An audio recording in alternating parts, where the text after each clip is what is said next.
The alarm rings, and without asking permission, it decides for you that the day has begun.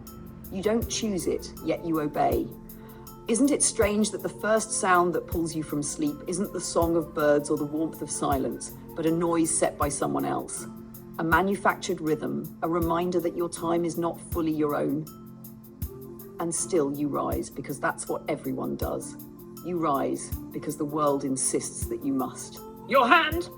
Almost without thought, reaches for the glowing rectangle beside your bed. You tell yourself it's just for a moment, just to check the time, just to see what's new. But the first thing you consume in the morning is not food, not sunlight, not peace. It is the thoughts of others. Headlines, captions, jokes, tragedies, all poured into you before your feet touch the floor. You wonder sometimes how many of your own thoughts are still yours. How many have been shaped by words you did not choose to read, by images you did not ask to see. The coffee brews in the kitchen. That smell, warm and familiar, fills the air. It feels comforting, grounding. But isn't it curious that even comfort has become ritualized, manufactured, branded? The cup steadies your hand, yes, but does it steady your soul? You sip, and for a brief second the world feels manageable. But soon, the ticking clock reminds you that peace is always temporary, borrowed in small doses, quickly replaced by urgency. The road outside hums with life, cars lined like veins pumping blood into the city's heart.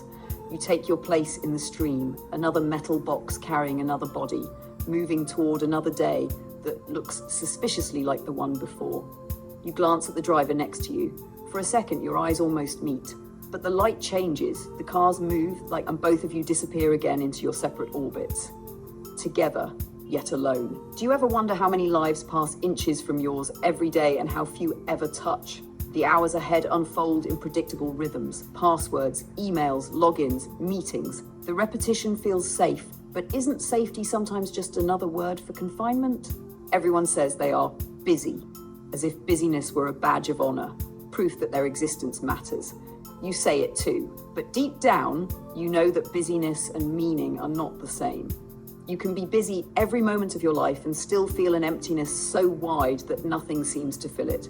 And in between the tasks, in the silences of routine, the mirror waits. You wash your hands and glance at your reflection. It's you, but slightly unfamiliar, like a photo taken from an angle you don't recognize. For a second, you wonder, when did you become this person? When did the dreams that once kept you awake at night shrink into checklists and deadlines? You look away because the mirror can be too honest. It tells you the truth without words, and truth is not always easy to carry. Evenings arrive dressed as freedom, but sometimes they feel like another uniform. The screen calls again, promising escape. 100 shows, 1,000 reels, an endless scroll of images. You laugh at something, you nod at something else. And for a while, it feels good.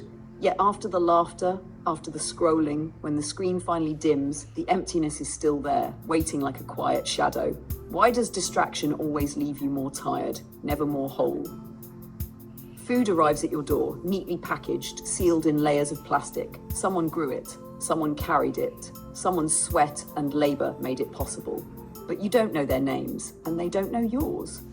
You eat quickly, almost mechanically. Isn't it strange how something as sacred as nourishment has become so detached, so impersonal? We fill the body, but what do we feed the soul with? And as the night deepens, silence finally stretches across the room. You put the phone down, you turn off the lights, you lie in the darkness. And it is here, in the fragile space between exhaustion and sleep, that the voice returns. Not loud, not forceful, but steady. It says, this is not all of you. This cycle, this repetition, this loop, it cannot be the whole of your existence. You were meant for more. But what is the more? We imagine it as something grand, something far away, something hidden behind locked doors. Yet, maybe the more is not distant at all. Maybe it is in the simple act of noticing, of actually tasting the coffee, of actually seeing the stranger on the road, of pausing long enough to feel the warmth of the sun on your skin. Maybe the more is not about escape, but about presence. Why do we run so fast toward things we do not want, while ignoring the stillness we crave? Why do we spend years chasing the approval of people who are too busy chasing approval themselves? If every day is borrowed time, Why do we spend it as though it were infinite, waiting for some future moment when life will finally begin? What if this very ordinary moment, is life? Think about it. A heartbeat is not loud, but it is constant. And in every heartbeat, there is the quiet reminder that you are alive, not existing. Alive. You've been given breath, senses, moments.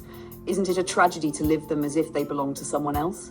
Tomorrow, the alarm will ring again. The loop will call you back. But tonight, in this silence, you have a choice. Not a loud revolution, not an earth-shattering change. A quiet choice to reclaim one thought, one breath, one feeling as yours. To sit in the dark and whisper to yourself, I am here. I am not only what I do, not only what I consume, not only what I repeat, I am more. And maybe, just maybe, when morning comes again, you will hear the alarm, but also the birds. You will sip the coffee, but also the silence. You will scroll, but only after looking at the person in the mirror and remembering, you are not just a machine built to repeat. You are a being, alive for reasons still unfolding. Life is not a race to the end. Life is not a checklist. Life is not the endless scroll.